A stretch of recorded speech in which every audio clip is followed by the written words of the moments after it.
ये वो समय था जब देवता, ऋषि और मानव एक ही धरातल पर साथ रहते थे। धूप धीरे धीरे आश्रम के प्रांगण में प्रवेश कर रही थी। शांत वातावरण में वेदों की ध्वनि गूंज रही थी। एक वृद्ध ऋषि, महामुनि अत्रेयण, ध्यान मग्न मुद्रा में बैठे थे। तभी एक युवक आता है, व्याकुल, थका हुआ, लेकिन आंखों में प्रश्नों की ज्वाला है। युवक: गुरुदेव, मेरा जीवन पीड़ा से भरा है। हर मार्ग रुक जाता है, हर प्रयास निष्फल होता है। कहते हैं मेरी जन्म कुंडली ही भारी है। क्या यही प्रारब्ध है? क्या मैं इसे बदल नहीं सकता? महामुनि अत्रेयण धीरे आंखें खोलते हुए: प्रश्न बड़ा है पुत्र, और उत्तर उससे भी विशाल। बैठो और ध्यान से सुनो, क्योंकि जो मैं कहने जा रहा हूं वो केवल तुम्हारी नहीं, समस्त मानव जाति की यात्रा का सार है। एक समय की बात है, अत्रेयण बोले, जब ब्रह्मा जी ने सृष्टि की रचना की, तब उन्होंने जीवन के संतुलन हेतु 9 ग्रहों की स्थापना की: सूर्य, चंद्र, मंगल, बुध, गुरु, शुक्र, शनि, राहु और केतु।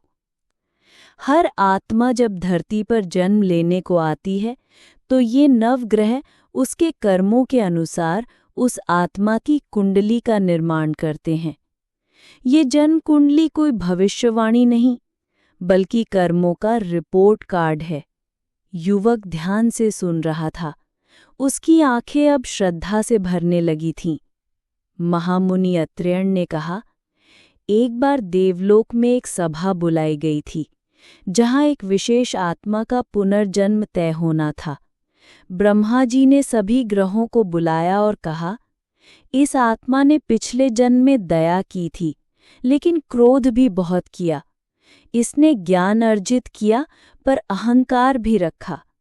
अब इसका जन्म इस धरती पर होना है। निर्णय लो, कौन क्या भूमिका निभाएगा। सूर्य ने कहा, मैं इसे आत्मविश्वास दूंगा, लेकिन कभी-कभी इसका अहंकार बढ़ाऊंगा, ताकि ये फिर विनम्रता सीखे। चंद्र बोला, मैं इसके मन में भावना दूंगा, लेकिन साथ ही अस्थिरता भी, जिससे ये अंतर्मुखी बने। मंगल ने कहा, मैं इसे साहस दूंगा, पर साथ ही क्रोध भी, ताकि ये युद्ध और शांति दोनों को पहचाने। बुध बोला, मैं इसे बुद्धि दूंगा, लेकिन चालाकी भी।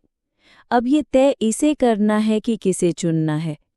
गुरु ने कहा, मैं इसे ज्ञान और गुरु के चरणों की ओर मोड़ूंगा। शुक्र बोला, मैं इसे प्रेम और कला का रस दूंगा, पर कभी-कभी मोह के जाल में भी उलझाऊंगा। शनि बोला, मैं इसे कर्म का फल दूंगा, चाहे देर से दूं, पर न्यायपूर्ण होगा।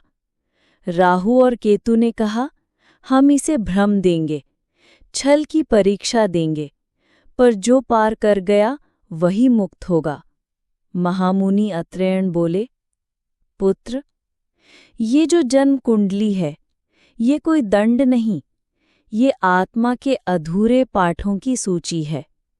हर घर, हर ग्रह, हर योग तुम्हारे बीते कर्मों की छाया है। परंतु ये भी सत्य है, वर्तमान कर्मों से ये सब बदला जा सकता है। युवक: पर गुरुदेव, यदि ये सब तय है, तो मेरी स्वतंत्रता कहाँ है? अत्रेयण मुस्कुराए, यही तो भ्रम है पुत्र। समय जैसा कुछ होता ही नहीं। भविष्य, वर्तमान और भूतकाल तीनों एक ही क्षण में है। तुम जिस क्षण जागरूक होकर कर्म करते हो, वही क्षण तुम्हारी कुंडली को दोबारा लिखता है। हर जन्म ने आत्मा को अवसर मिलता है, या तो पुराने कर्मों को दोहराए या उसे शुद्ध करे। जो कुंडली को भाग्य समझता है, वो एक पियादे की तरह जीता है, पर जो कुंडली को दर्पण समझता है, वो राजा बनता है, अपने जीवन का, अपने समय का। युवक के चेहरे पर अब शांति है, आंखों में डर नहीं, जिज्ञासा है। युवक: गुरुदेव, अब मैं समझ गया। कुंडली कोई जंजीर नहीं, बल्कि चेतावनी है। अब मैं कर्म करूंगा, जागरूक होकर। अत्रेयण: यही है वास्तविक शक्ति, ग्रहों के ऊपर उठना, प्रारब्ध को पहचान कर उसका समाधान बनना।